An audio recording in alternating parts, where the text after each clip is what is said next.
What should the examination system be at the higher education level? What this commission recommended was that at higher education level, you need an external component and an internal component. The external component would be the exam that the university takes of all its students. And whatever score you get there should be 75% of the total.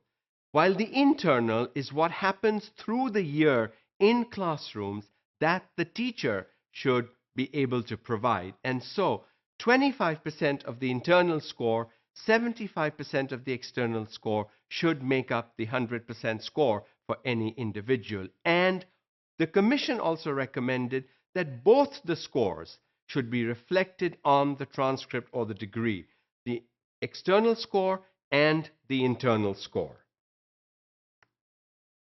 Examinations should be organized in such a manner as to assess the ability rather than the memory of a student. In other words, what the commission said that for higher education it was important to see if students can use the content, knowledge, information that they have learned.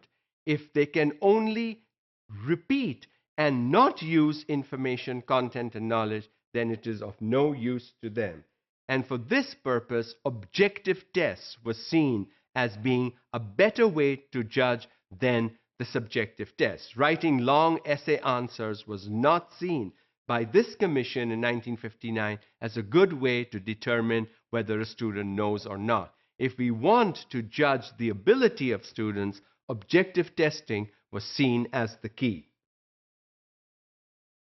40% marks as pass marks.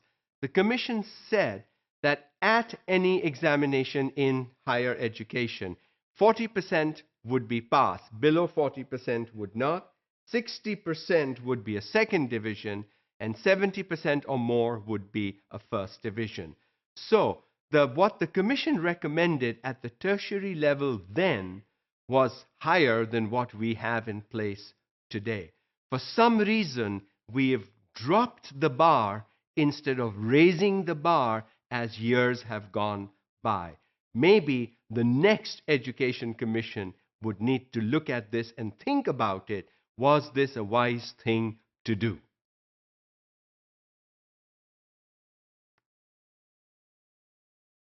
The duration of time for PhD research. Now, PhDs, which is the doctoral degree, has more than just content, knowledge, skills, and an exam. You have to do some research. And after you've passed the theory part of the course, you need to conduct the research, and for that, 2 years should be given.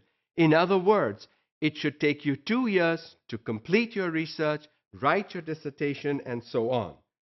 The students be allowed to appear as private candidates for further 5 years. Now, what this commission said was, this was 1959, for the next 5 years, take in private candidates. So up to 1964.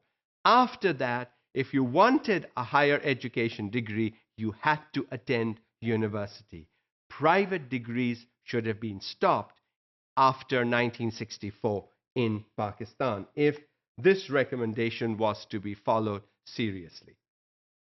Research and teaching are important aspects of higher education. And what this commission recommended for this was research work should be made compulsory for all university teachers. If you are a teacher teaching in the university at higher education, you had to teach and you had to do some research as well. Both things were important. For research and teaching programs, a study committee be set up in every university.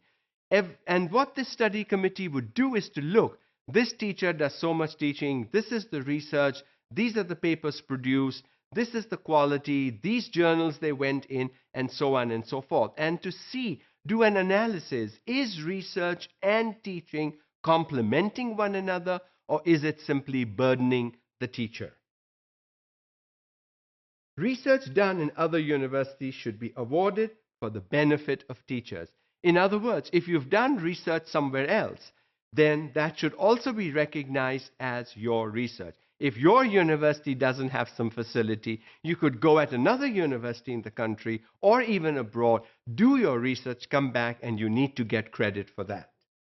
To teach postgraduate classes, the teacher having proper experience of these disciplines be appointed, which simply meant that if teachers were to receive credit for teaching at postgraduate level, you had to have that experience. And postgraduate is the master's, the MPhil, the PhD levels.